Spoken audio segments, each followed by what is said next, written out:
learning a topic on Daniel, the 11th chapter. Now, I decided to do it this route because doing it in class, it's a rather long teaching.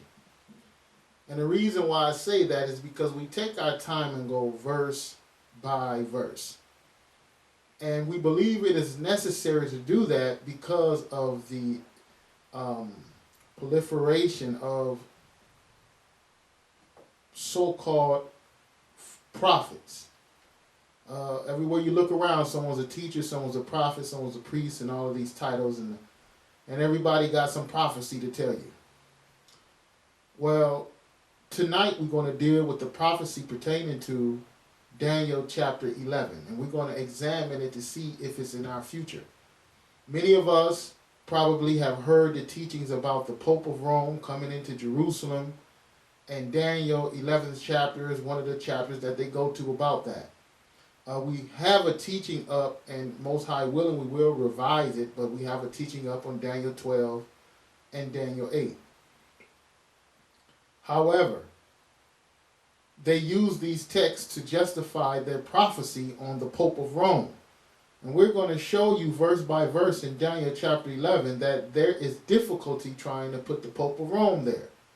And I know people are passionate about their prophecies. I understand that. But however, we have to deal with what's written. At one time, I used to believe the same thing many years ago. But I found difficulty when I went verse by verse. And that's the problem. Many of us still take a scripture out here. You could go to 30 different scriptures. You could go to 50 different scriptures. If they are not in the context of what the passages are talking about, if they don't line up with the storyline and not telling you what the prophet intended to convey to us, then it's a good chance that you're going to be deceived. And you got a lot of people out here talking about, well, we let the Bible speak, so we're gonna read the Bible. The Bible says this, the Bible says that. No. What happens is you say, because you all people got their own interpretation on things. And every now and again, the scripture will teach you something where it'll show you where you understand now, yeah, I can elaborate on this because I know what this means. That's something different, elaboration and talking about it and comparing it to other things. But people run too far with that. They make it up as they go. Now in Daniel 11, we have people left comments on our board, on some of our pages, YouTube pages, and tonight, I have been saying it, but tonight I think is the night that we are going to look into this, and we will be going into Daniel chapter 11. And again, what is the reason for this? The reason for this is because there are many false prophets that have gone out in the world. Many false prophets. People always want to blame the false prophet on the Christian church. People want to say that the false prophet is the Catholic Church or the Pentecostal or the Muslim. They very well may be false prophets.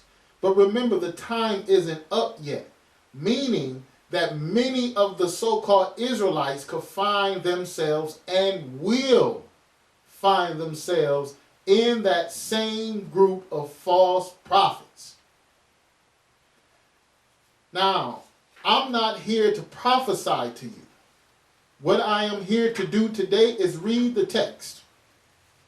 And then you take it or leave it. You could take wherever you want to go. And you could sit around and you could wait for such and such to happen. But as we go along, I'm going to show you early reformers. For example, Jerome, an early so-called church father. He wasn't no church father, but this is the Greco-Roman theological church father.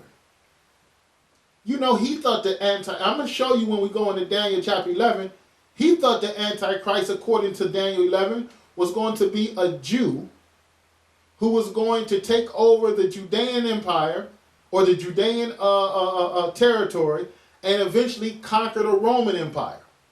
This is what Jerome and his school taught.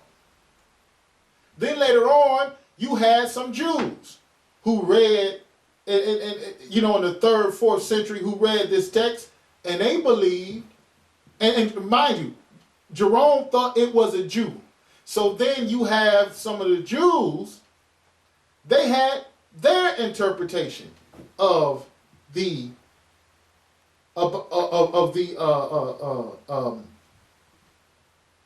man here, or the men here in Daniel chapter 11. And we can go on and on and on.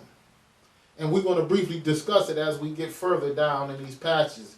Now, if we all turn our books to the book of Daniel. Yes, the book of Daniel, starting in chapter 11. And we're going to begin in verse 1. Daniel chapter 11, and we want to begin our discussion in verse 1. It says, also in the first year of Darius the Mede, even I stood to confirm and to strengthen him. I'm going to go up higher so we can understand what we're reading into. Okay? So here, we're going to begin in Daniel chapter 10. And we're going to start at verse 19. And this is the messenger coming to Daniel to let him know he was greatly beloved, because Daniel was a studier. And every now and again, the Creator bring a vision to him where he could see prophecy. But in order for him to understand prophecy, he had read the passages in the Holy Scriptures. Now it says here in Daniel chapter 10 and 19. It says here, verse 18, excuse me. Then there came again and touched me, one like the appearance of a man, and he has strengthened me, and said, O man greatly beloved, fear not. Peace be unto thee. Be strong. Yeah, be strong. And when he has spoken unto me, I was strengthened. And said, let my Lord speak, for thou hast strengthened me. Then said he, knowest thou wherefore I come unto thee? And now will I return to fight with the prince of Persia. And when I am gone forth, lo, the prince of Greece shall come. Now the book of Daniel is setting the stage for us. Who do we got on the stage? One empire is about to decrease. This is the Persians. And this is whom the messenger is saying he's going to fight against the prince of the Persians. And it says, and when I am gone, this is the end of verse 20. And when I am gone forth, lo, the prince of Greece shall come. So when I finish fighting against Persia, the prince of Greece shall come. But I will show thee that which is noted in the scripture of truth. And there is none that holdeth with me in these sayings, but Michael, your prince.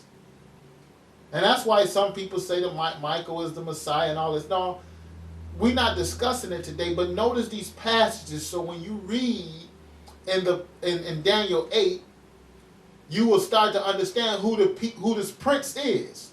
Michael is one of the princes. In fact, he is one of the chief princes who stand up for the children of Israel. He represents the messenger who defend Israel in the battle. However, Greece is coming. And this is the problem today, that we have overlooked the Grecian Empire. You better pay attention to one thing. The way the world is today, you can think Alexander the homosexual. You could think Alexander the Greek, who they called the Great. His goal was to bring forth this culture that was going to change the world. And this is being done to this day. People look at Rome and this and that. Rome play a part, but one of the reasons why they play a part is because they have picked up the baggage of Greece. Before the Greeks came, the children of Israel had never experienced anything prior to what they are about to experience with the coming of the Greeks. This was very important in Daniel's passage. Now the problem is that many of the so-called false prophets don't pay no attention to that. 3,000 years of history, and all of a sudden now you skip past it all and none of it pretty much lines up. But then you have some of them who will agree that these first passages is dealing with the battle among Alexander the Great generals. So we're going to proceed further to confirm this. Now it says also, this is chapter 11 now in verse 1, because we just finished reading chapter 10 verses 18 to 21.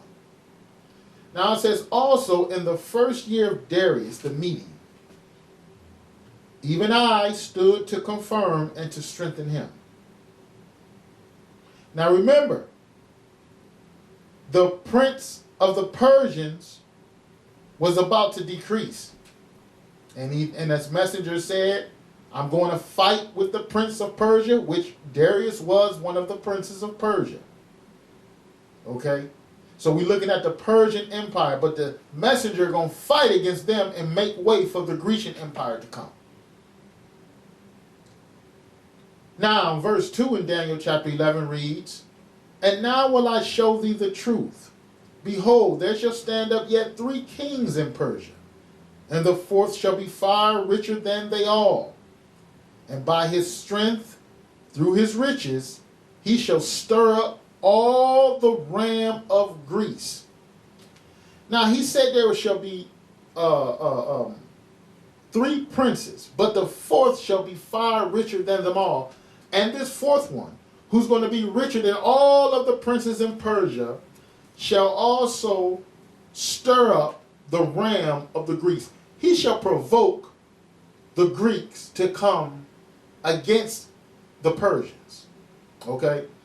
Now, the princes, we're just going to name them. You can look them up because we're not focusing too much with the Persians. Most agree this is the... Now, the princes that shall arise are these: Cambyses, Darius, Hystaspes, Smerdis, and Xerxes. Now, after Cambyses came Smerdis, and after Smerdis came Darius Hystaspes. Okay? Now, after Darius Hystaspes came Xerxes. He is the 4th prince. Now, it says in the book of Daniel that he shall be far richer than they all. Now, I'm going to read an account here out of the Penguin Classics. You can get it from the Penguin Classics, or you can get the hardcover.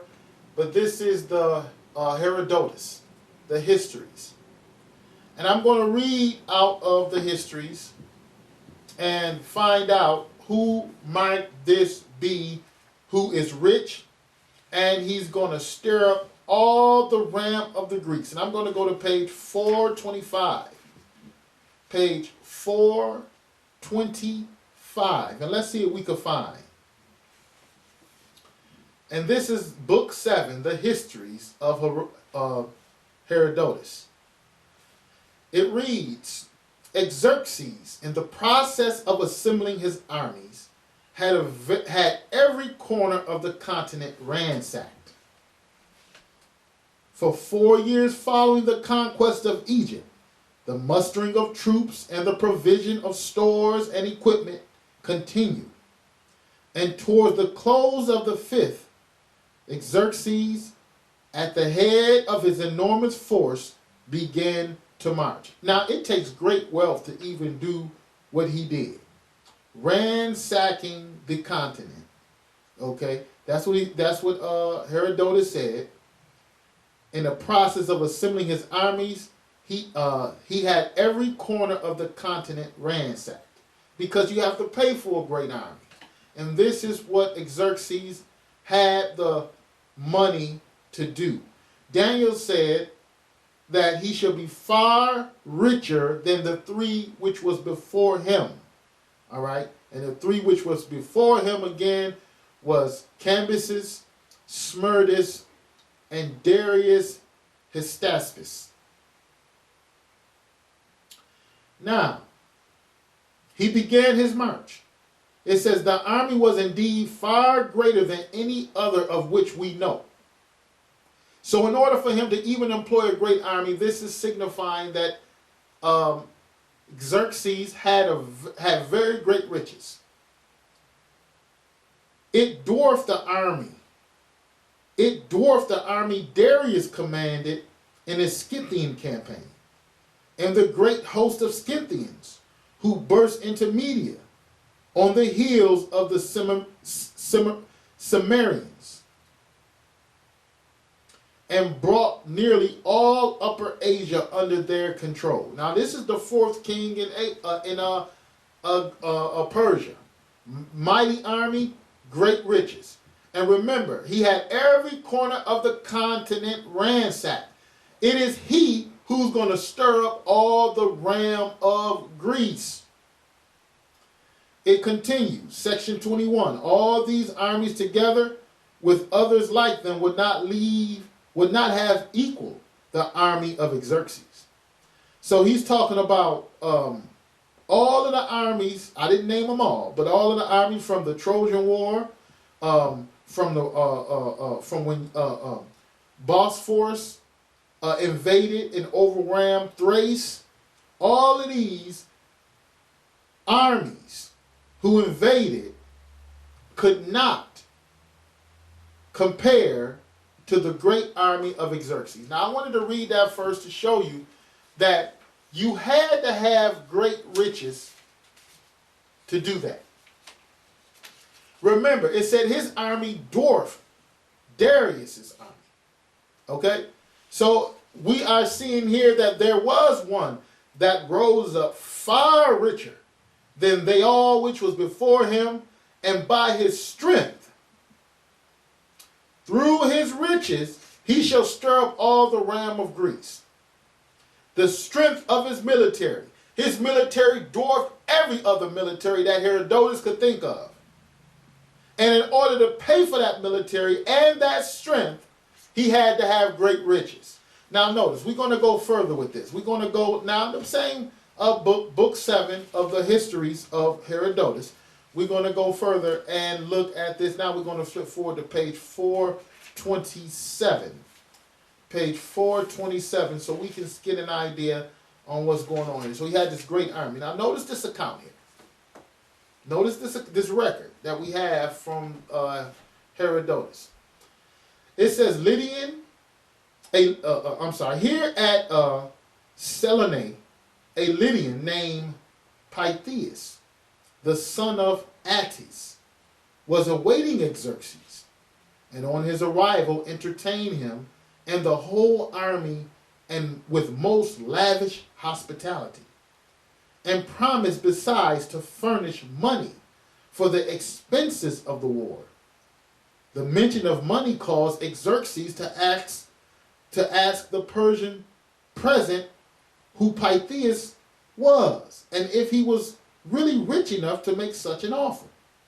My lord, was the answer, it was this man who gave your father Darius the golden plane tree and the golden vine, and still, so far as we know, he is the wealthiest man in the world after yourself.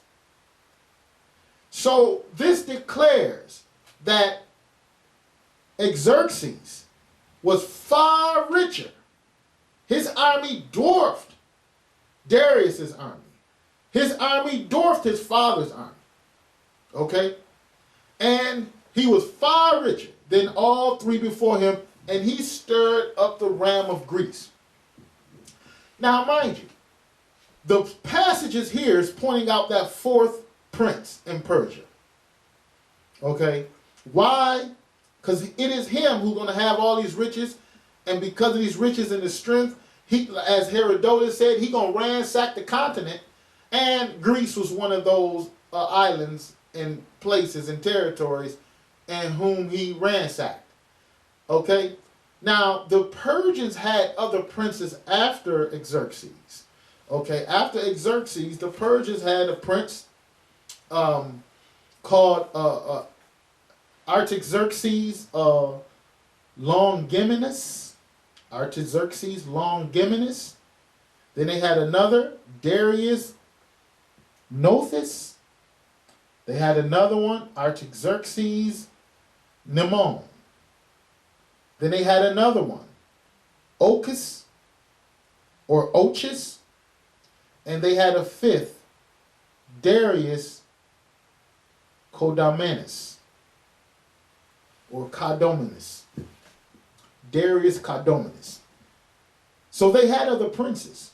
But Xerxes Longimanus, Darius Nothus, Xerxes Nemon or Menemon, Ochus, and Darius Codomanus did not stir up the realm of Greece.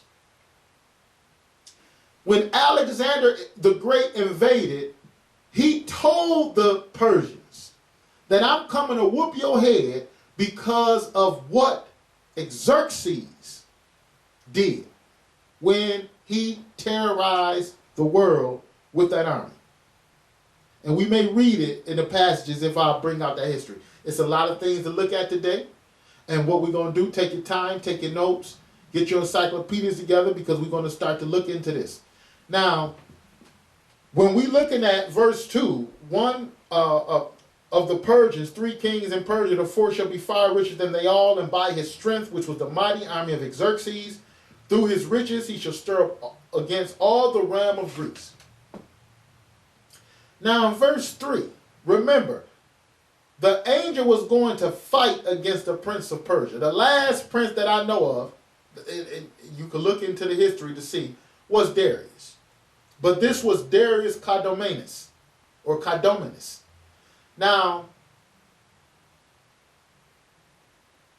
we see here in Daniel 11 that the Greeks now will be stirred up. And in verse 3, he's going to bring in the Greeks. And remember, he's going to fight against Persia. And after Persia, remember chapter 10, verse 20, that you're going to fight against the prince of Persia, and when I'm gone forth, lo, the prince of Greece will come. In other words, the forces of the heavens was fighting against the Persians to make way for the Greeks, to try the people of the earth today. Okay? Now, verse 3 in Daniel 11 reads, and a mighty king shall stand up, that shall rule with great dominion and do according to his will. A mighty king shall stand up. He shall rule with great dominion and do according to his will. We're going to continue. And when he shall stand up, his kingdom shall be broken, and shall be divided toward the 4 winds of heaven, and not to his own posterity, nor according to his dominion which he ruled. For his kingdom shall be plucked up even for others besides those. Now who is this? A mighty king shall rise up and do according to his will.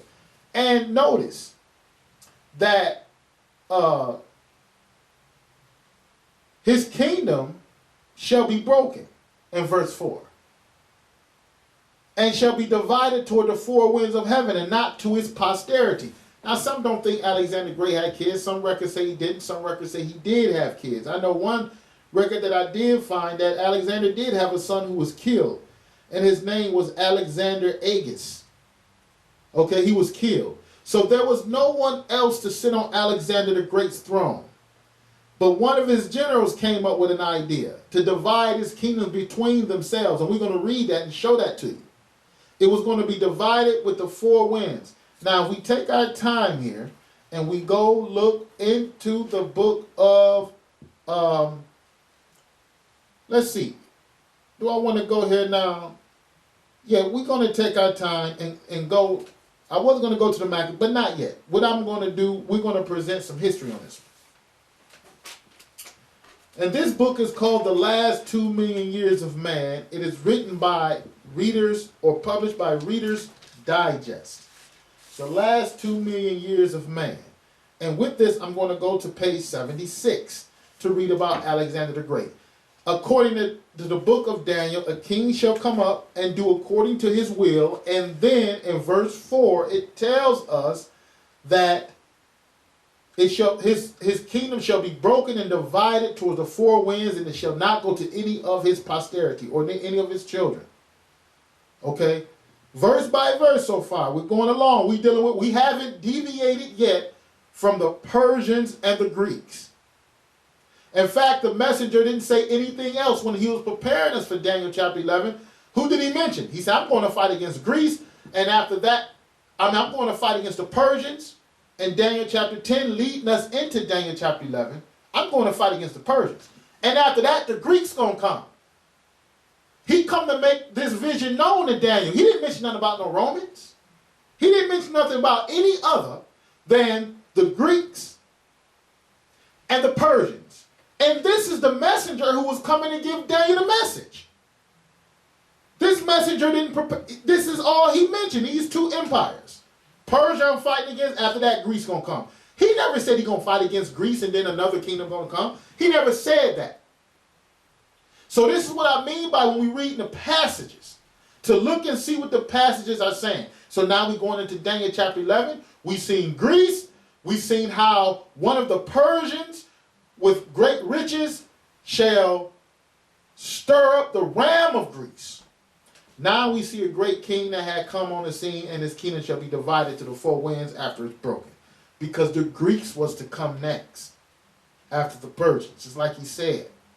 Now we're going to go into the last 2 million years at page 76. And it's under Persia from 546 BC. Subtitle, War with Greece. In 480, Darius's son Xerxes led an immense army against Athens and Sparta.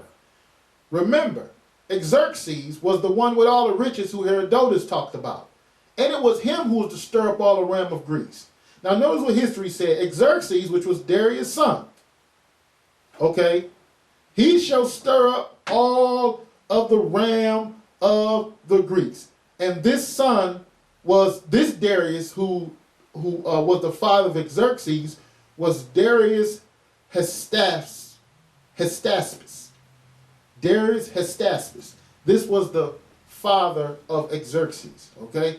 Darius Hestaspes was the third ruler in Persia. His son Xerxes was the fourth. Just like Daniel's describing, all right? Now we're reading that it was Xerxes that led an immense army against Athens and Sparta. After an initial costly victory over the Spartans at Thermopylae, the Persians were defeated in a naval battle at Salamis near Athens on the land at Plataea. And after these defeats, rebellions broke out throughout the Persian Empire.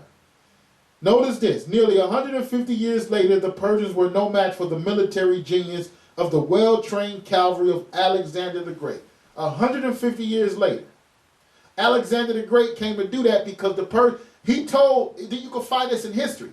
Alexander the Great, when he invaded Persia, said, listen, y'all came and brought injury upon us that wasn't warranted. We didn't do nothing to you. We didn't invade your land, and you came and brought this terror on us. And this is what Alexander the Great was avenging. So it lines right up, history lines right up with verse 3 leading to verse 4 about this great king that was going to come, right? And right after the Persians, which was Alexander the Great, 150 years later. So it said, I will continue, nearly 150 years later, the Persians were no match for the military genius of the well-trained cavalry of Alexander the Great, who in 334 led an army of 40,000 men across the Dardanelles and defeated the Persian army at Issus. Remember, the angel said, I'm going to fight against the Persians, and after that, the Greeks shall come. Now, on the Mediterranean, I'll start from the top again. He led an army of 40,000 men across the Dardanelles and defeated the Persian army at Issus on the Mediterranean coast. In 331, Alexander drove into the heartland of the Persian Empire, capturing Babylon, Susa, and finally Persepolis, which he burnt in revenge for the destruction of Athens. He was revenging the destruction that the Persians had brought, because Darius' son Xerxes brought terror upon the Greeks, stirred up the realm of the Greeks. They never forgot it. Now we go forward. Alexander the Great, we just read, he took over, right? Now we take our time forward. We're going to go now, same book the last 2 million years, but we're going to go to page 104. Page 104 to find out what we could find out here. On page 104, it tells us under the caption, 103, under the caption of Alexander the Great. This is the legacy of Alexander. And this is Greece from 800 to 30 BC. The caption is the legacy of Alexander. After freeing Ionia from the Persian rule, Alexander and his army swept to occupy Syria and Phoenicia. His astoundingly successful 11-year campaign brought the whole Persian Empire, including lands as far afield as India, into Greek hands. When Alexander died in 323 BC, at the age of only 32, the immense territories he had conquered were divided among his generals. It was divided among his generals. Remember that in Daniel 11:3, and a mighty king shall stand up that shall rule with great dominion and do according to his will. And when he shall stand up, his kingdom shall be broken and shall be divided toward the four winds of heaven, because he had conquered such a great territory, from Greece all the way to India. All right. So, and that was from Europe or Asia down to Africa. But that immense territory was to be divided up according to the text in the book of Daniel. Okay? It is to be divided up. Now, after that, now it was divided up among his four generals. Now we're going to go to the book of Maccabees. We're going to go to the book of Maccabees, and we're going to, first Maccabees. We're going to turn there just so we can confirm what we have been reading in these passages. The book of Maccabees, and if you have a Bible with the Apocrypha in it, that's good. It's good for history. It's good for record, so we can understand other things that was going on and other writings which was going on. If not, you can find one. You get one. They're not that expensive. So we're going to First Maccabees, chapter 1. And we're going to follow up to see what was going on with this history, and see if the Apocrypha is going to line up with the history that we actually just read. So First Maccabees, chapter 1, verse 1. It reads, "And it happened after that Alexander, son of Philip the Macedonian, who came out of the land of Kittim, had smitten Darius, king of the Persians and the Medes, that he reigned in his stead, the first over Greece, and many wars, and won many strongholds, and slew the kings of the earth, and went through all the ends of the earth, and took spoils of many nations, insomuch that the earth was quiet before him. Whereupon he was exalted, and his heart was lifted up, and he gathered a mighty strong host, and ruled over countries, and nations, and kings, who became tributaries unto him. And after these things he fell sick, and perceived that he should die. So Alexander the Great only reigned for 11 years according to history. Now the Apocrypha is lining up with this. It said, wherefore he called his servants, such as were honorable and had been brought up with him from his youth, and parted his kingdom among them while he was yet alive. It says here in the Apocrypha, Alexander reigned 12 years and then died. So the Apocrypha is saying 12 years, and you have other historical record that's saying 11. Regardless, Alexander reigned, according to the Apocrypha, he died after 12 years, and his kingdom or his empire was divided up among his generals. Who were these generals? Now, the generals of Alexander that we're going to look at, whom he divided his kingdom to, or whom his kingdom was divided to, was one of them was Ptolemy, which is going to be key in this discussion. All right. The other one was Seleucus. They're going to be the two that we're going to deal with in Daniel 11. They're the two key players, the Ptolemy and the Seleucids. Okay. And then the third one was Cassander, and the other one was Lysimachus. So you have Ptolemy, Seleucus, Cassander, and Lysimachus. These are the four generals who the Greek Empire was divided up to. So far we see, according to history and the passages, pretty much lining up. It was divided to the four winds of heaven. None of these generals was his children. I told you Alexander the Great, according to history, they do record at least one son that he had, and his name was Alexander Agus, and he was killed. So it didn't go to any of his sons, just like the passage had described. Now, we go back to Daniel chapter 11. And notice immediately, he said, and the king of the south shall be strong, and one of his princes. And he shall be strong above him, and have dominion. His dominion shall be a great dominion. So we have the king of the south, who shall be strong, and one of his princes. So he's going to have the king of the south, and one of his princes shall be strong. But he, or one of his princes, shall be strong above him, or have more power and strength above the first prince, and have dominion, and his dominion shall be a great dominion. So what we're going to do now, we're going to go into more history. And if you can, get yourself a pen and pad. You can write down the dictionaries and encyclopedias that we will be using, which is Encyclopedia Britannica, and we also are using a Micropedia Britannica, and we also using a historical record called the Hebrew Commonwealth. It was written back in the late 1800s. It gives a detailed document account of the historical record of the Jews from the ancient historians as well. So it's a nice piece of work. But these are the references pretty much we're going to be using, and for the most part.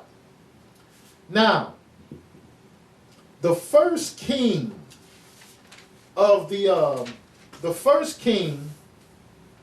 south. Now he started using the king of the south, using Jerusalem as the staging point. South of Jerusalem is Egypt. North of Jerusalem is Syria. The Seleucids run in Syria, and the Ptolemies has taken Egypt, that territory, south of Jerusalem. So he's saying the king of the south shall be strong. Okay, number one, the king of the south shall be strong. Now we go to the encyclopedia or micropedia. I want the Micropedia Britannica, Volume 9. The Micropedia Britannica, Volume 9, we will be reading from, and we will be looking at page 7, 771. Micropedia Britannica, volume 9, page 771. And we're going to read about Ptolemy. It says Ptolemy. Ptolemy, name of the Macedonian kings of Egypt. Grouped below chronologically and indicated by the symbols. So this micropedia is going to give you the whole list of the Ptolemy dynasty. All right, in chronological order. But however, we're not dealing with them all yet. We're going to take it step by step. Now, we're going to deal with Ptolemy Soter, the first one. Okay, Soter in Greek means survivor. All right. It reads here, Ptolemy Soter, or Ptolemy the First, Soter, meaning survivor. From 367 to 366 or 364 BC, or his birth was in 366 or 367. All right. Now, it says here, Macedonian general Alexander the Great, who became ruler of Egypt in 323 to 285 BC, and founder of the Ptolemy dynasty. Now, in Daniel chapter 11, he's explaining to us, and the king of the south shall be strong. Talking of Ptolemy the first, or Ptolemy the survivor, all right, which is the Macedonian king of Greece. And it tells us also that he shall be strong and one of his princes. He shall be strong and one of his princes shall be strong. And he shall be stronger above him. In other words, it's simply saying, Soter going to be strong. Ptolemy the first going to be strong. But you know what? The one that's one of his princes, he shall be strong too. Even stronger than his father. All right. So he was the founder of the Ptolemaic dynasty, which reigned longer than any other dynasty established on the soil of the Alexandrian Empire, and only succumbed to the Romans in 30 BC. So the Ptolemy Empire outlasted the Seleucids. The Romans knocked them off in 30 BC. But you notice in Daniel 11, in Daniel 11, the messenger never mentioned anything about Rome per se as pertaining to this subject. Rome going to briefly pop up, not necessarily Rome, but one of the generals, but it's going to be pertaining to the interaction with the Greeks. Now it says here, early life and career. Ptolemy was the son of the noble Lagus, or you will find him, Ptolemy is the son of Lagus. All right. He was a governor of Egypt. Ptolemy, who distinguished himself as a cautious and trustworthy troop commander under Alexander, also proved to be a politician of unusual diplomatic and strategic ability in the long series of struggles over the throne that broke out after Alexander's death in 323. Now, convinced from the outset that the generals could not maintain the unity of Alexander's empire, he proposed during the council at Babylon, which followed Alexander's death, that the governors of the provinces of the huge empire be divided among the generals. He became governor or king of Egypt. So it was Soter who came up with the idea to divide Alexander the Great empire into the four winds. He took the territory of Egypt and everything down there. Okay, Libya, Ethiopia were allies always with Egypt, and they ruled that territory. Now this was Soter. Now this was the first king who shall be strong. Now we're taking this step by step. I'm going to read another witness. This is the Jewish Encyclopedia, volume 10. I didn't name that one, but yeah, we're going to read out of that a couple of times too. The Jewish Encyclopedia, volume 10, page 262, under Ptolemy. Surname Soter, son of Lagus. Okay. At first governor, then king of Egypt. He founded the dynasty of the Ptolemies, which from his father's name is also called that of Lagi. So who took it? The Ptolemies. The Ptolemies took it. All right. Now, what happened in verse 5? And the king shall be strong, which was Ptolemy Soter, or the survivor.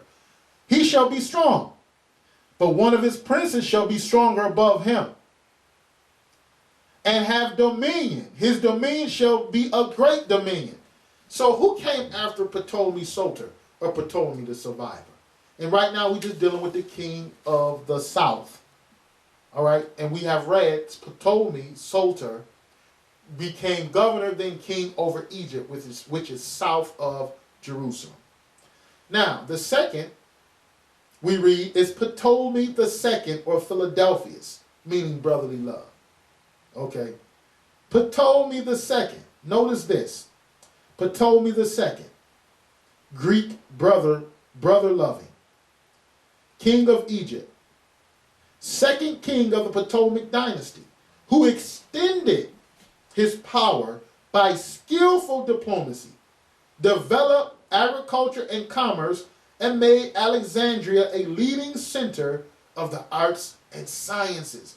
You see that? Ptolemy II, or Ptolemy Philadelphus, which was the son of Ptolemy I, or Ptolemy Soter, his son Philadelphus, extended, according to the, Britannica Micropedia, volume 9, page 772 now. He extended his power. So the power he inherited from his father Ptolemy I, or Ptolemy I, which is called Soter, Ptolemy II, or Ptolemy Philadelphus, extended his power. What does that, just like the passage said, the first king shall be strong, and one of his princes, and he shall be stronger above him. So Ptolemy II extended his power that he inherited from his father. It says Ptolemy I, Soter, reigning at first with his father Ptolemy Soter I, he became sole ruler in 283, or between 283 and 282, and purged his family of possible rivals. This dynastic strife led also to the banishment of his wife, Arsinoe I, daughter of King Lysimachus of Thrace, one of the generals, far as I know. Ptolemy then married his sister. Yeah, we discussed other times that the Greeks was a bunch of perverts, but they are. And that's what I'm trying to explain. That's what it's good to know this. And Daniel's seen this problem. The prophets seen this problem with the Greeks. The devastation and the perversion and the uncleanness and filth that we see today, this comes back from the Greeks. Okay? This was devastating what the Greeks did. Very devastating. And yeah, he married his sister. Okay, Arsinoe II. An event that shocked Greek public opinion but was celebrated by the Alexandrian court poets. That shocked him to marry his sister, but you know what? It wasn't no big thing for him to go around and sleep with little boys. But that's something different. That's what the Greeks did. I don't want us to focus too much on that. I shouldn't even brought that up. We deal with that at another time. But I tell you that the Greeks just filthy. Just like in the book of Maccabees, when we read it, it said, I'm going to go back here quickly to the book of Maccabees. I'm going to show you something here. What was going on with these Greeks. In the book of Maccabees, 1 Maccabees chapter 1, after Alexander died, we just read it was divided up between his 4 generals. Okay? It says here in verse 9, chapter 1 of the first book of Maccabees, chapter 1, verse 9. It says, and after his death, they all put crowns upon themselves. So did their sons after them. In fact, let me go a little higher so you know what we're dealing with. We read Alexander had fell sick. Okay, in verse 6 of 1 Maccabees chapter 1, it reads, wherefore he called his servants, such as were honorable and had been brought up with him from his youth, and parted his kingdom among them while he was yet alive. So Alexander reigned 12 years and died, and his servants bare rule every one in his place. And remember, it was Ptolemy I, or Ptolemy Soter, who came up with the decision to divide the kingdom or empire of the Greeks among the four generals. And after his death, they all put crowns upon themselves. So did their sons after them. Now we're reading about one of the sons, Ptolemy II, or Ptolemy Philadelphus II. So did their sons after them. Many years, and evils were multiplied in the earth. The evils were multiplied in the earth. And those evils have not ceased to be. The influence of the Greco-Roman imperialism prevails today. And these false prophets prevail as well. And that's why we got to get this thing in order so we can understand where our fight is. All these false prophecies are throwing us off track. You stay tuned with us, you study with us, you come in online, you could get a clear understanding on what we're talking about, or what I'm talking about tonight. But notice, Ptolemy II, or Philadelphus, married his sister, Arsenio II. Now it says it shocked some of the Alexandrian poets, Alexandrian court poets, taking advantage of the difficulties. Now we're going back to the Micropedia Britannica, volume 9, page 772, all right? Dealing with Ptolemy II, or Ptolemy Soter. It says, taking advantage of the difficulties of the rival kingdoms of the Seleucids and the Antagonids, or Antagonids, Ptolemy II extended his rule in Syria. Notice, he extended his rule in Syria, because remember, according to verse 5, I read it earlier, but now they're getting in more detail. According to verse 5, the king of the south shall be strong. Ptolemy the first, or Ptolemy Soter, was strong.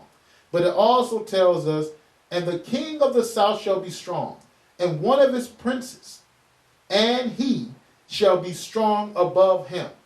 One of his princes, and that one of his princes, he shall be stronger above his father. Now we learned that Ptolemy Philadelphus did extend the empire. Now they're explaining where. It says Ptolemy II extended his rule in Syria, Asia Minor, and the Aegean at their expense, and asserted at the same time his influence in Ethiopia and Arabia. So we have read verse 5. This is dealing with Ptolemy Soter the first, and Ptolemy Philadelphus, which is Ptolemy the second. Ptolemy the first was strong, but you know what? Philadelphus was stronger. And he extended the rule of the Egyptian empire. Now, we're going to go further with this. That was verse 5. Now we're going to go into verse 6. I know it may be tedious. Sometimes I'll just tell you to take your notes, come back and watch it if you got to. But if you want to know, because people always talking about this false prophecy. Now, if you want to know what we're dealing with, take this thing verse by verse just to see if their false prophecy can stand. They may have one or two verses in this whole chapter that may appear to be obscure. But when you're looking at the whole chapter, you can sort of put this thing together. Now, we're going to go further into verse 6. Now, verse 6 reads, and in the end of years, they shall join themselves together. For the king's daughter of the south shall come to the king of the north to make an agreement, but she shall not retain the power of the arm, or the force, or the military, or the government. She shall not retain the power of the government, neither shall she stand, nor his arm, meaning the one who sent her. We're going to find out who this is. But she shall be given up, and they that brought her, and he that begat her, and he that strengthened her in these times. So, all of them was given up. The woman was given up, whoever this is, the ones who brought this woman to wherever she wound up being, and the one who begat her, her daddy. They all shall be given up. Meaning that the king of the, and these agreements between the kings of the north and the kings of the south. So the king's daughter of the south shall come to the king of the north, but the king of the north shall give them all up. Whatever they had established, he shall throw it behind his back. Now, what are we dealing with in this verse? So after so many years, at the end of the years, after so many years, the king of the south and the king of the north shall come together. They shall join themselves together. This is Ptolemy II, or Philadelphus. He, which is the king of the south. Notice, the king's daughter of the south shall come to the king of the north to make an agreement. So the king at this time still is Philadelphus II. We're going to learn this in history. He's going to give his daughter, Berenice, in marriage to Antiochus II, or Antiochus Theos. Now, let's go look at this. Verse 6. And here we are reading out of the volume 18 of the Encyclopedia Britannica. And we will be reading out of that. We're going to be reading out of Micropedia, and thus and such, and thus and such. In fact, I think I'll read out the Micropedia first. Micropedia Britannica on this verse 6. Starting at, in fact, no, we get right down to it. Because I do want to save time, so I'm going to read just a couple of instances. You can look this up in your encyclopedia yourself. You can find it. The first one I want to deal with is this. We're going to read out the Encyclopedia Britannica, volume 18. We're going to go there, all right? Because we can hammer the point down, but I think just a couple of references can make the point here. Ptolemy II of Philadelphus. In a second war with the Seleucid kingdom under Antiochus II. So we got Ptolemy II, which is Philadelphus, and we have Antiochus II. Okay? Ptolemy sustained losses on the seaboard of Asia Minor and agreed to a peace by which Antiochus, Ptolemy Philadelphus II, agreed to a peace. Is that what we finished reading? At the end of years, they shall join themselves together, the king of the north and the king of the south. So a peace treaty is going to be made. So they agreed to a peace by which Antiochus married his daughter Berenice. Is that what we read? At the end of years, they shall join themselves together. For the king's daughter of the south, which is Ptolemy Philadelphus, shall come to the king of the north, which is Antiochus II, to make an agreement. They did. They made a peace agreement. But she shall not retain power of the arm. They shall join themselves together. For the king's daughter of the south shall come to the king of the north to make an agreement. I read past that. Who was the daughter? Berenice. Who sent her? Ptolemy Soter, or Ptolemy Philadelphus. He sent his daughter Berenice, which is the king of the south. He sent his daughter to the king of the north to make an agreement. It's reading here. Ptolemy sent his daughter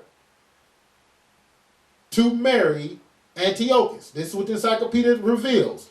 It says here, Ptolemy sustained losses in the battles on the seaboard of Asia Minor and agreed to a peace by which Antiochus married his daughter Berenice. Ptolemy's first wife,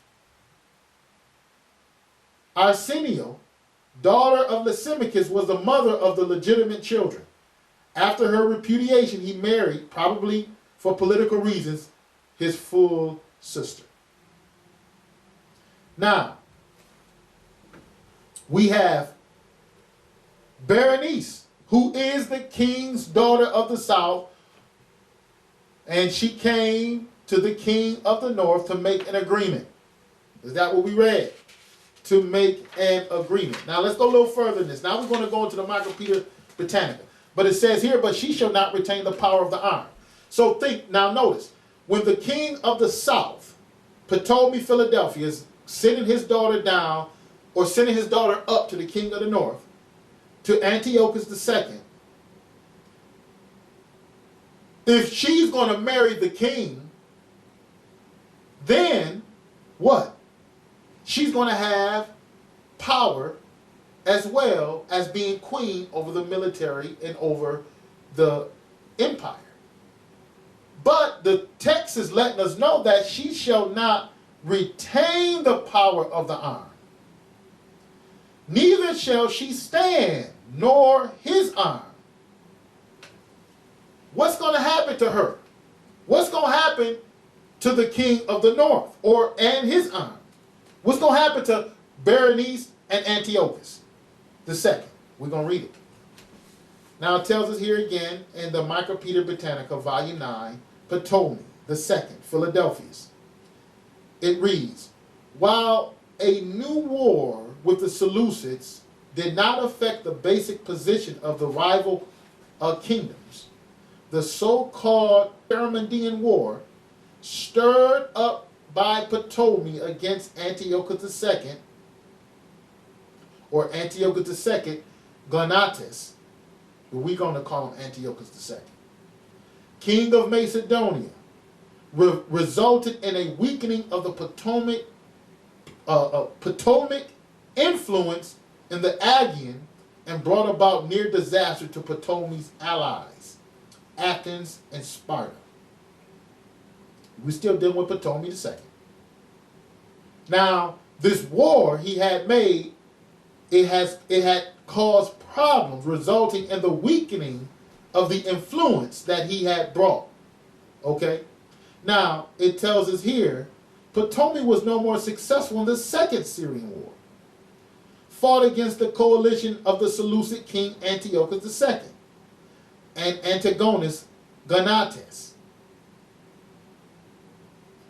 The unsuccessful course of the military operations was compensated for, it tells us here, for a certain decree by the diplomatic skill of Ptolemy, who first managed to lure Antigonus into concluding a separate peace and then brought the war with the Seleucid Empire to an end by marrying his daughter Bernice, provided with a huge dowry to his foe Antiochus II.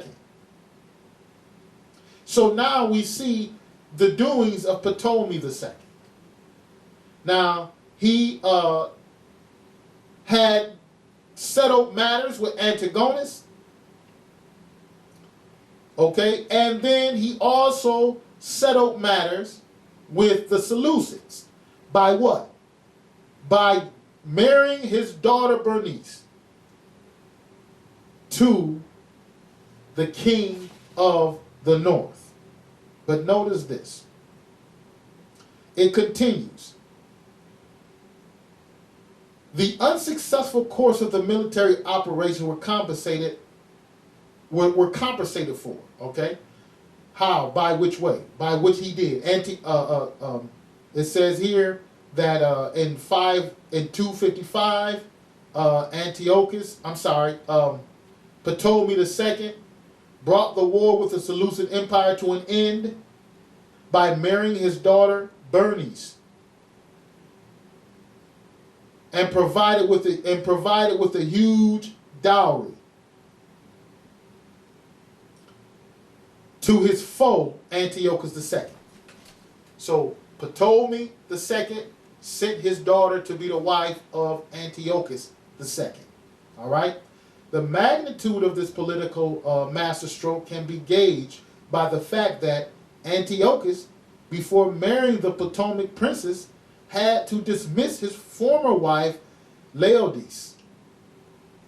Thus freed for the moment from the Seleucid opposition and sustained by the considerable financial means provided by the Egyptian economy.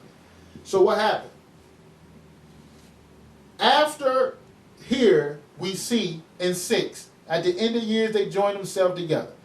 Ptolemy the second, which was Ptolemy Philadelphus, came together with the Seleucids. And the Seleucid who was ruling at that time was Antiochus II. Write these names down if you have to. Now it tells us they should join themselves together. We read earlier in the Encyclopedia Britannica that a peace was made which Antiochus married his daughter Bernice a peace was made by which Antiochus married the daughter of Ptolemy II. Excuse me. So Antiochus II married the daughter of Ptolemy II. Now, so a peace was made. So just like the text is saying, they joined themselves together. For the king's daughter of the south shall come to the king of the north to make an agreement. They did. They made a peace agreement, and Berenice married Antiochus II. But Antiochus II, to marry Berenice, put away his first wife, Laodice.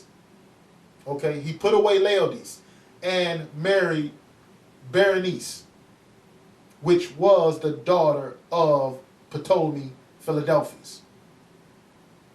But however, she shall not retain the power of the arm. That's what it continues to tell us. She shall not retain the power of the arm. What happened is that she was murdered. She did not retain the power. And we're going to look at this. Let's go down to the the Micropedia Britannica. We have read so far volume 9.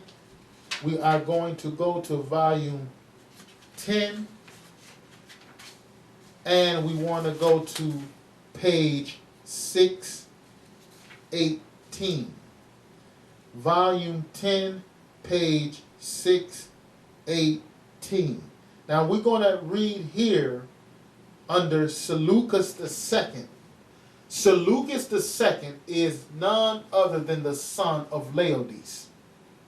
Okay? And we're going to read this account to bring this history in. They're going to give us the account of what took place between Seleucus II, his mother, Laodice, and Berenice. Notice this. Seleucus II, or Callinicus.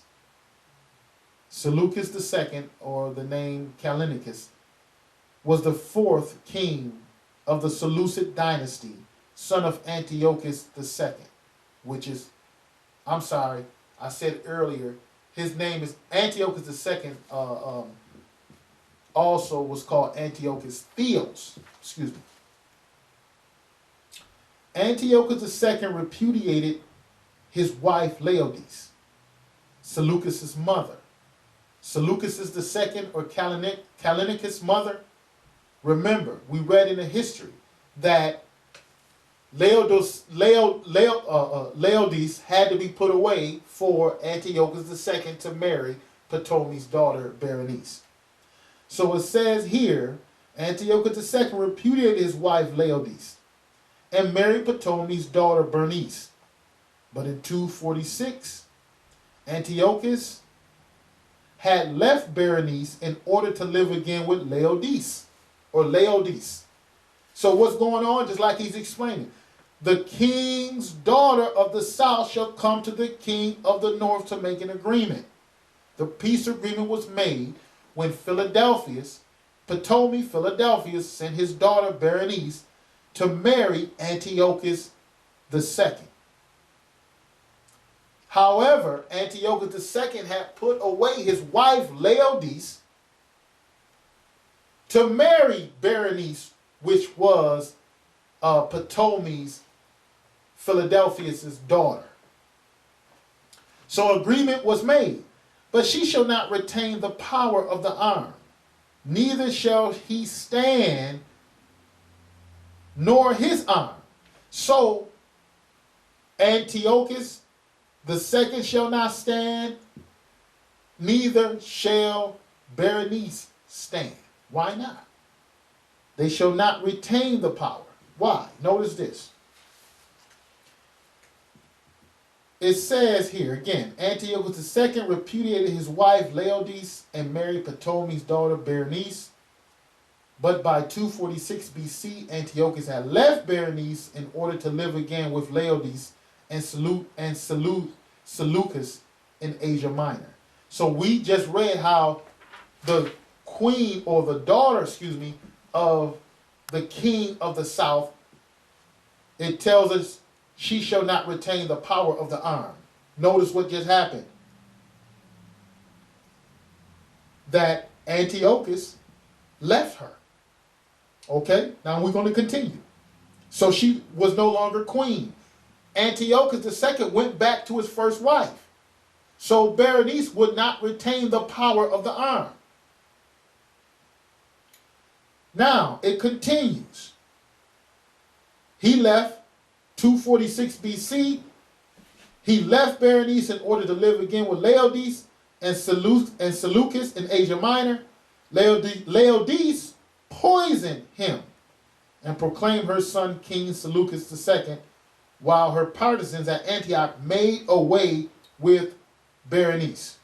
Berenice was killed, and her newborn baby was killed, and Antiochus II was killed. So he's explaining this in verse 6.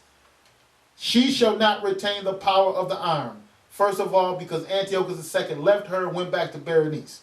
And then Laodice, who Antiochus went back to, poisoned Antiochus II and had Berenice killed. So her son, Seleucus II, can sit on the throne. Seleucus II or Seleucus Callinicus II shall sit on the throne. It may appear to be complicated, but sometimes you got to go through these things to find out what's going on. All the way down to verse 6, we see this struggle so far between the Ptolemies and the Seleucids.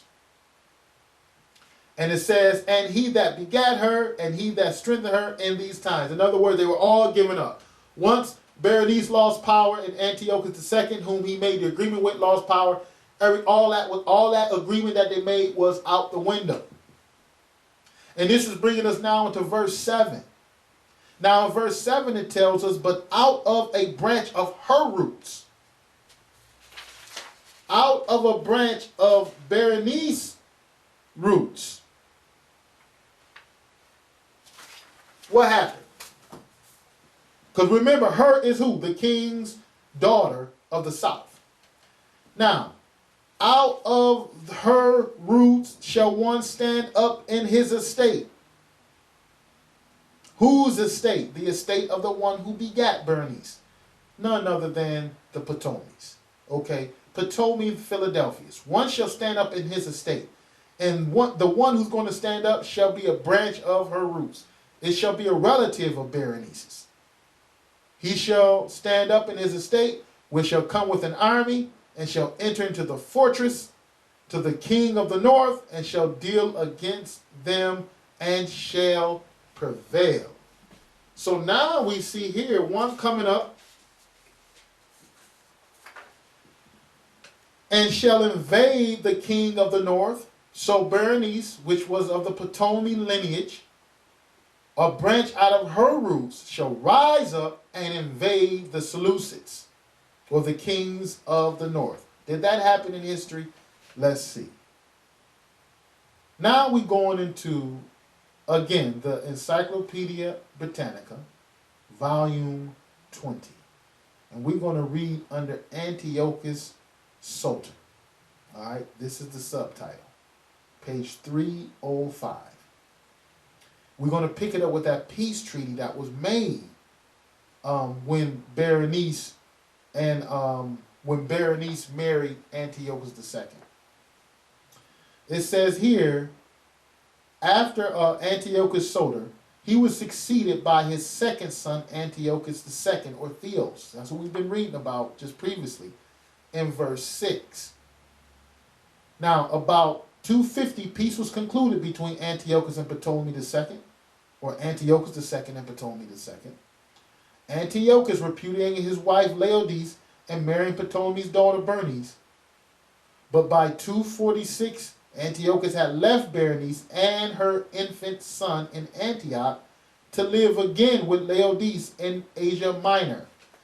Laodice poisoned Antiochus Theos and proclaimed her son Seleucus II, or Callinicus, king, while her partisans at Antioch made away with Berenice, her son.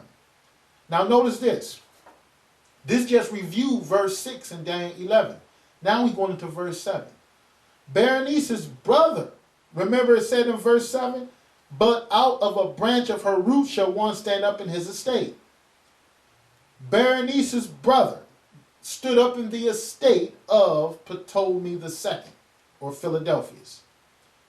So Berenice's brother, Ptolemy III, who had just succeeded to the kingdom and to the throne, at once invaded the Seleucid realm and annexed the eastern provinces, while his fleets swept the coast of Asia Minor. A branch out of her roots shall one stand up. Antiochus, or should I say, Ptolemy III, the brother of Berenice, stood up and swept through the realm of the Seleucids, or the realm of the north. That's why he said, a branch of her roots shall one stand up in his estate, which shall come with an army, and shall enter into the fortresses of the king of the north, and shall deal against him, and shall prevail. So it tells us in Encyclopedia, his fleets swept the coast of Asia Minor. But we're going to continue. And shall also carry captives into Egypt. This is all what Ptolemy III will do. He shall carry captives into Egypt, their gods with their princes and with their precious vessels of silver and gold, and he shall continue more years than the king of the north. So the king of the south shall come into his kingdom and shall return into his own land. So we read here of the invasion. We're going to read another account so we can get an idea on what has happened. This is out of the Micropedia Britannica, volume 10, page 618. It tells us Berenice's brother Ptolemy III. In fact, this is volume 10. So this is almost going to give us the same account. Berenice's brother Ptolemy III, who had just succeeded the Egyptian throne, at once invaded the Seleucid realm and annexed the eastern provinces, while his fleet swept the coast of Asia Minor. And in the interior of Asia Minor, Seleucus maintained himself. And when Ptolemy returned to Egypt, he recovered northern Syria and the nearer provinces of Iran. So he came back and he prevailed. In fact, he took territory. Okay? He recovered northern Syria and the nearer provinces of Iran. Who is this? Berenice's brother. A branch out of her roots. Okay? He came and prevailed. Now, we're going to go into the Encyclopedia Britannica, volume 18. And let's see, we're going to find a branch out of her roots, Berenice's roots, who shall come and prevail and return to his own land. So we're dealing with verses 7 through 9. All this is pertaining to Berenice's brother, Ptolemy III. A branch out of her roots. Ptolemy III, son of Ptolemy II and Arsenio I. Okay, at the beginning of his reign, he reunited Cyrenaica to Egypt by marrying Bernice, the daughter of the successor of Magus. Okay? This is not the same Bernice, the daughter of the Ptolemy. This was of Magus. At the same time, he was obliged to open war on the Seleucid kingdom, where Antiochus II was dead and his sister Bernice had been murdered together with their infant son. So this is what we did. Ptolemy III, Euergetes, son of Ptolemy II, and Arsenio I. At the beginning of his reign, he reunited Cyrenaica to Egypt by marrying Bernice, the daughter of the successor of Magus. At the same time, he was obliged to open war on the Seleucid kingdom, where Antiochus II was dead and his sister, Bernice, had been murdered together with her infant son. So we're reading, confirming in verse 6 that the king's daughter of the south shall be given up, and the king of the north also shall be given up, and they shall not retain the power of the arm. They were all murdered. Antiochus II was poisoned, and Bernice had been murdered with her infant son, according to the encyclopedia, by Antiochus's former wife, Laodice, who claimed the kingdom for her son, Seleucus II. Ptolemy marched triumphantly, because it said he shall succeed. Ptolemy marched triumphantly into the heart of the Seleucid realm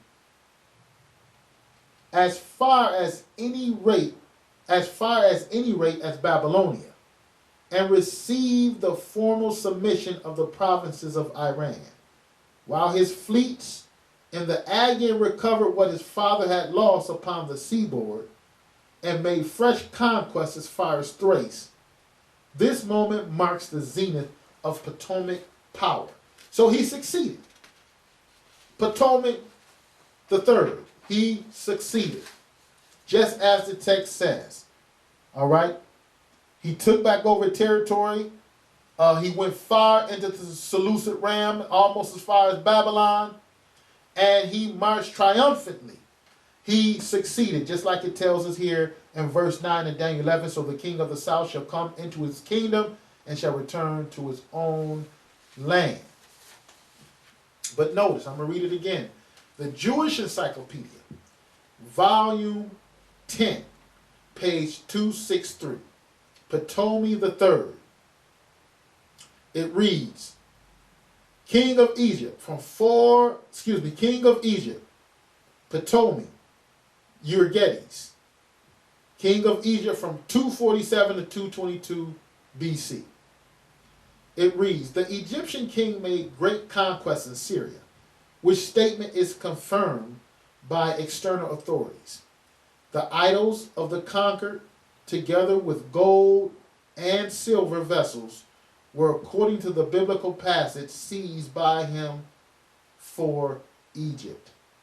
And the marble monument of Aduli supports this account in stating that Ptolemy III brought back to Egypt 40,000 talents of silver, 2,500 statues of gods, among them those which Cambyses had stolen from Egypt. This deed won for him the cognomen Euergetes, or well-doer, in his land. So they named him Ptolemy III Euergetes because of his successes in Egypt. So this takes us so far to verse 9. Take us so far to verse 9. Still confirming what we have read, because we want witnesses. Okay? And after verse 9, we're going to start to get into who was stirred up from these invasions. One more account, Ptolemy III, or Euergetes, Greek benefactor, that's what it means, or well-doer. That's what the Egyptians named him. A Macedonian king of Egypt, son of Ptolemy II, he reunited Egypt and Cyrenaica and successfully waged the Third Syrian War against the Seleucid kingdom. He successfully did it. Ptolemy invaded cold Syria to avenge the murder of his sister, the widow of the Seleucid king Antiochus II. Ptolemy's navy perhaps aided the rebels in the cities advanced against Seleucus II forces as far as Thrace, across Hellespont, and also captured some islands off of Asia Minor's coast. Ptolemy with the army penetrated deep into Mesopotamia, reaching the least Seleucia on the Tigris near Babylon, or reaching at least Seleucia. So they went as far as Babylon. So this is what verse 7 through 9 is speaking of the rise and successes of the battle of Ptolemy III, or Euergetes. He avenged the death of his sister Berenice. Now I could talk through it, but what I want you to do is be aware of the resources that have been brought to the table. The resources that have been brought. So I can go verse by verse and just explain it. But it may take time, but I want you to have a witness, because the text do say make full proof of your ministry. I want you to have a witness of each verse on what we're dealing with. Each verse and what we are dealing with. Now, we're going into verse 10. It says, but his sons shall be stirred up. Whose sons? The king of Egypt just invaded. Ptolemy III just invaded. Who's that going to stir up? It's going to stir up the sons of who he just invaded. And who was it that he just invaded? He invaded, at this time, Seleucus Callinicus. Remember, Seleucus Callinicus is none other than the son of Laodice, the woman who poisoned Ptolemy's III, or who killed Ptolemy's III sister, Berenice, and her newborn son. So it was Laodice who killed Antiochus II. She also killed Berenice and her newborn son. Therefore, Ptolemy III invaded, or the king of the south, which is Ptolemy III, he invaded the north. And at this time, it was Seleucus Callinicus. Now, when he invaded there, Callinicus, this stirred up the sons of Callinicus, or Seleucus Callinicus.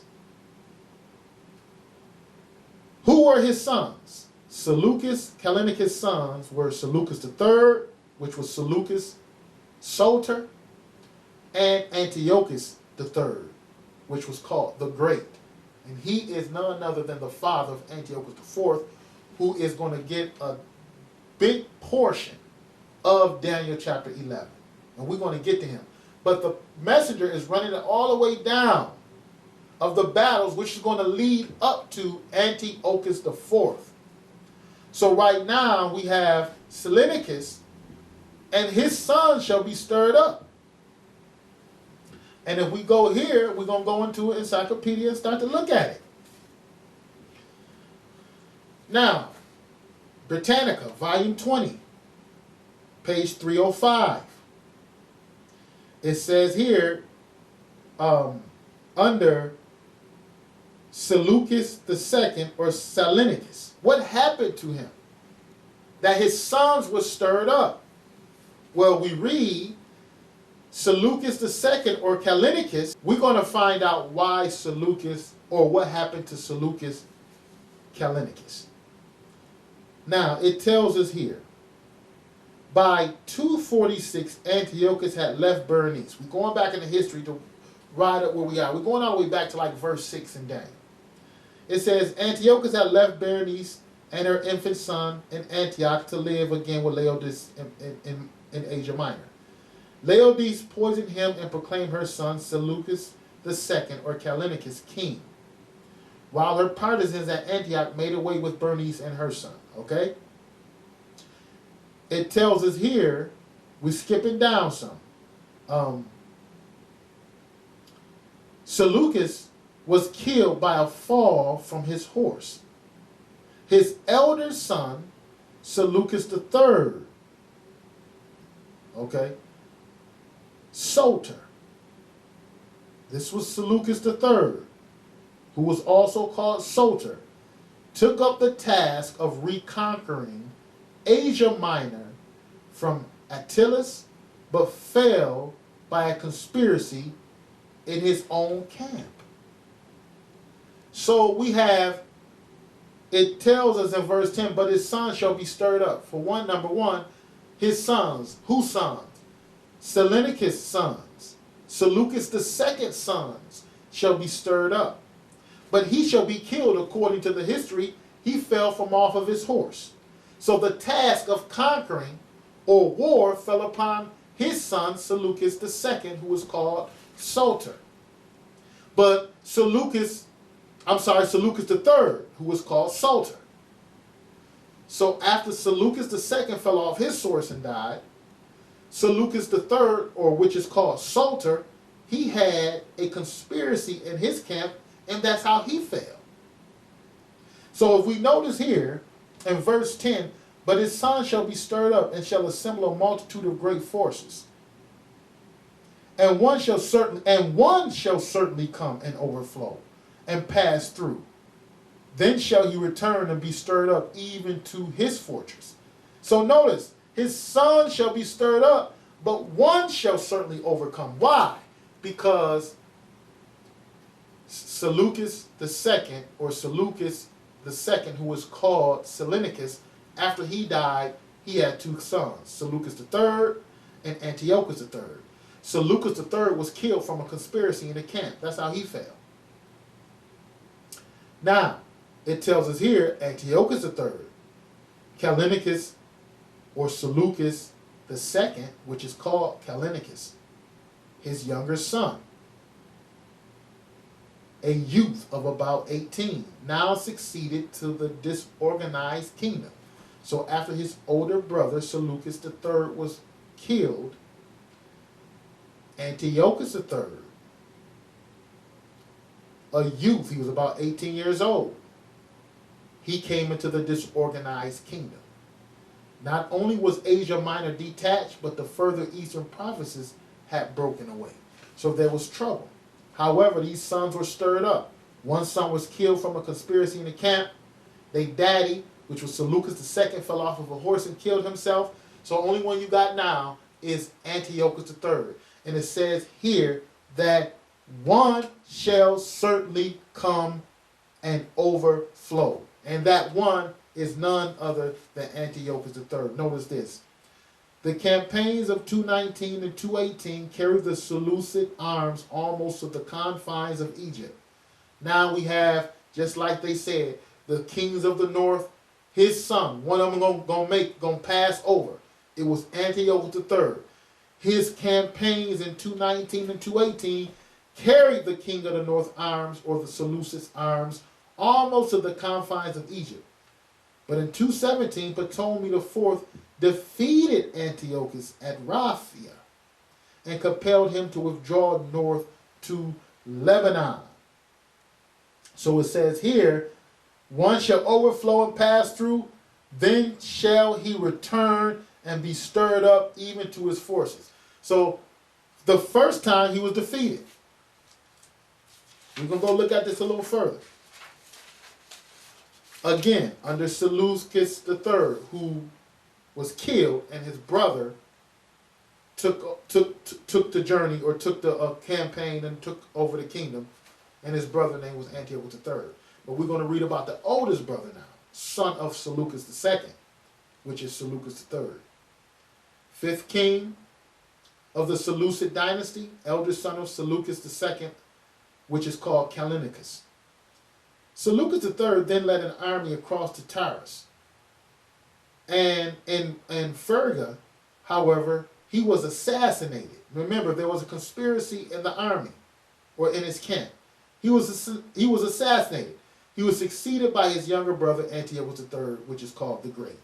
We're just confirming it. All right?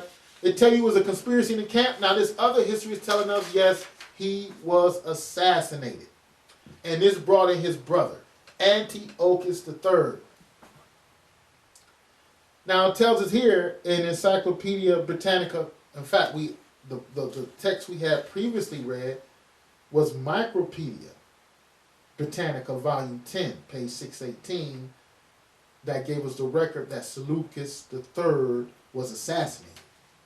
And his younger brother took over the throne, Antiochus III, who they called the Great. Now we're reading about Antiochus III.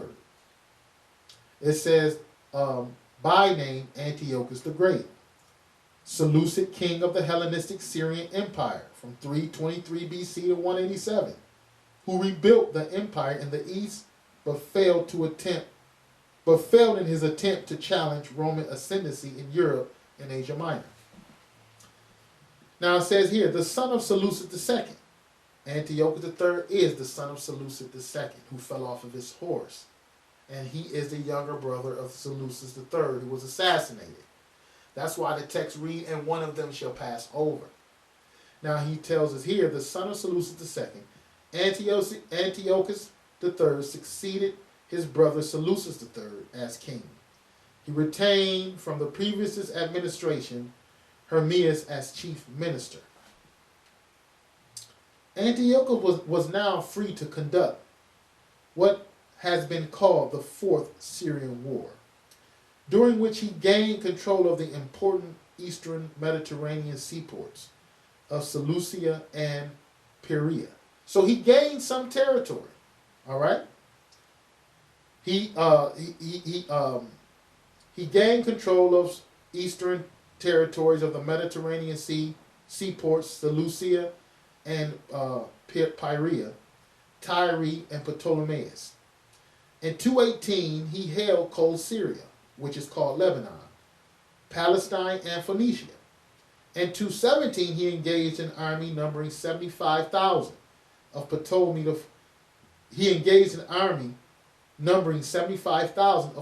IV, a pharaoh of the Hellenistic dynasty.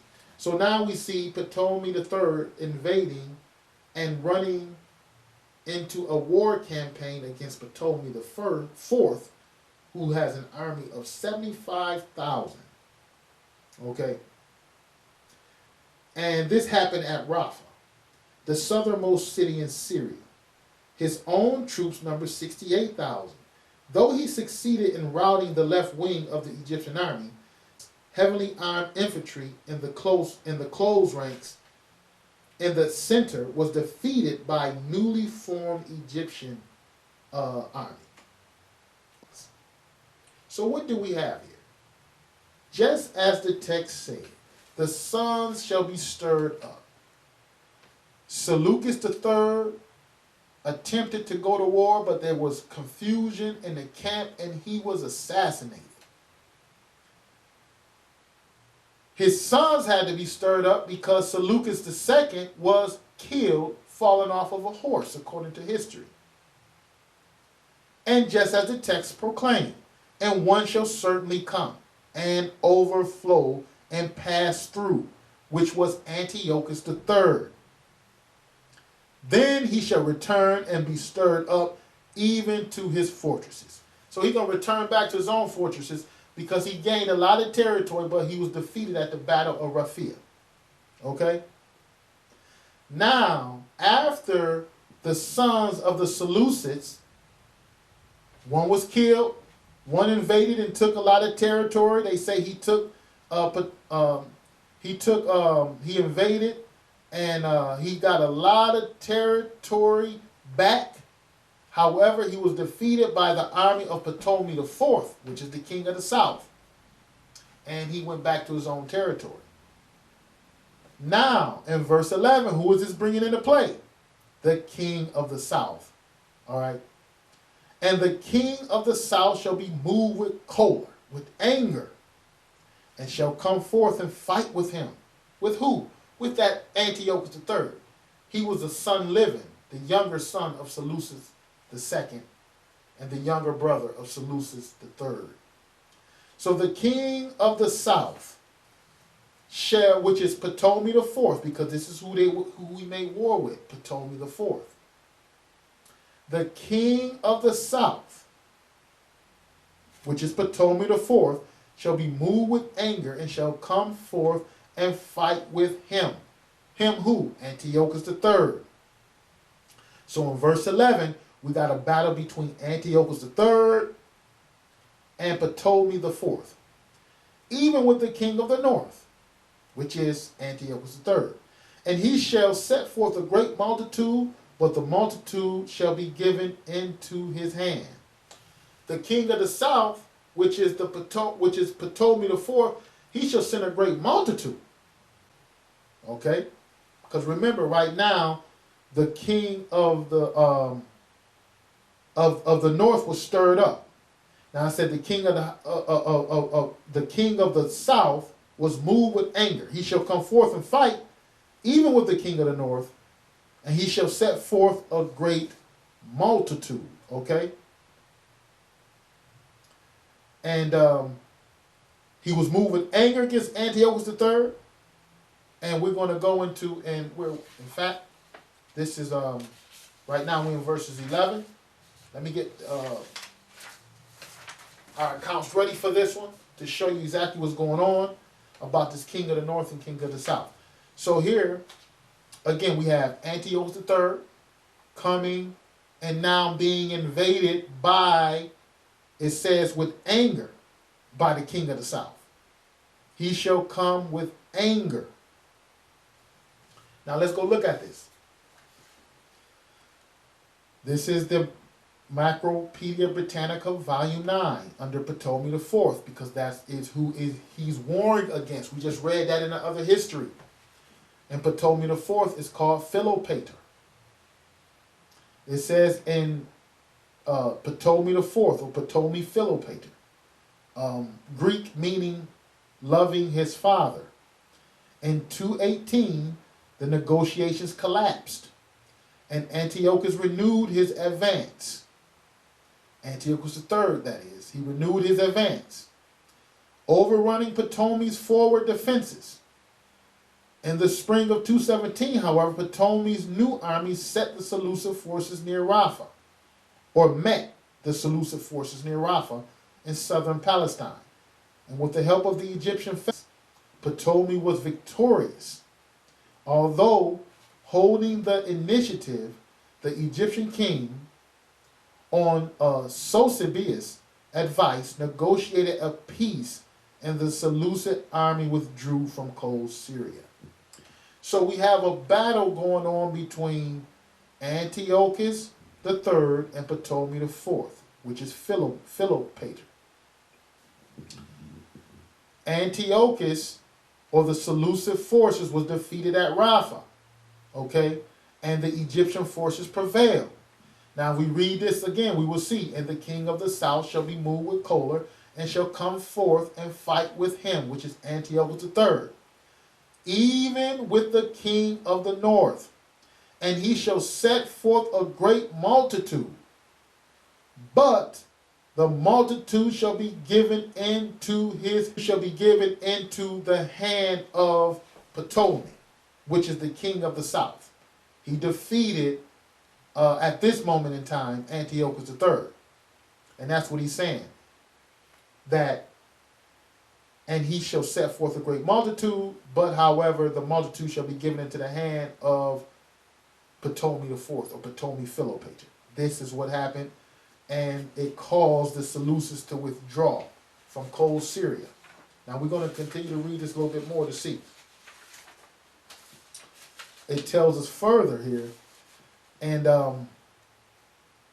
in the verse 11, and I believe we read the Macropedia first, volume 9. Now we're going to read Macropedia volume 1 under Antiochus III as well. Oh no, this is Antiochus III.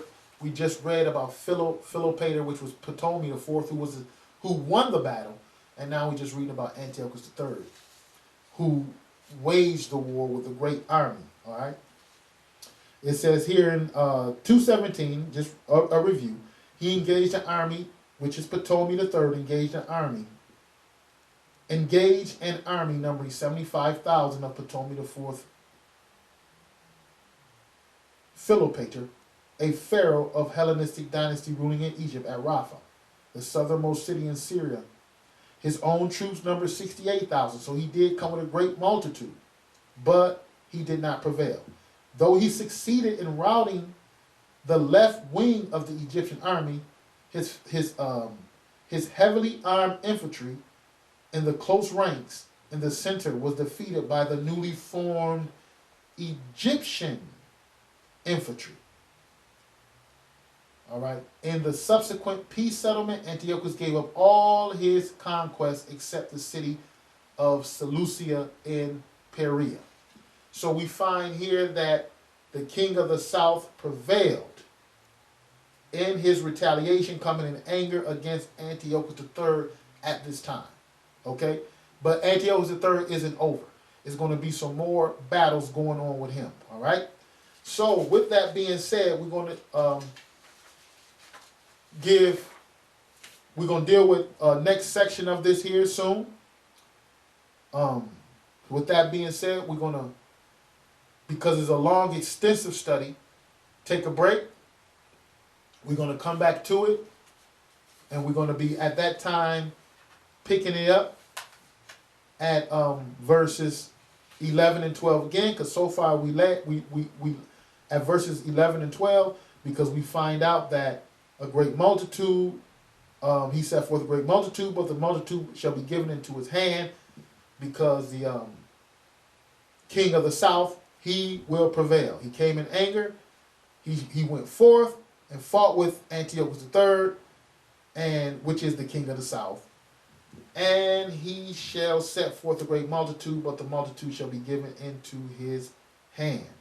And when verse 12 reads, and when he hath taken away the multitude, his heart shall be lifted up. He shall cast down many 10,000s, but he shall not be strengthened by it. So this Ptolemy IV heart shall be lifted up. He hath cast down many 10,000, because 68,000, according to the encyclopedia, was the army in whom Ptolemy IV fought against. He cast down many 10,000s. But however, it says he shall not be strengthened by it. I'm going to throw this one in here so you can see what it means. It tells us in the spring of 217, this is out of the Britannica Micropedia, we had just read it, but I want to bring this part out so we can sort of cover this complete verse. Under Ptolemy IV, Philopator, volume 9 of the Micropedia Britannica, it says here in the spring of 217, however, Ptolemy's new army met the Seleucid forces near Rafah in southern Palestine, and with the help of the Egyptian infantry, Ptolemy was victorious.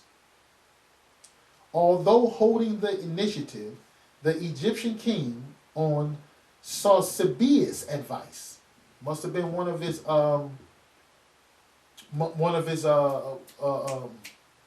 counselors or one of his advisors, Sosibius. On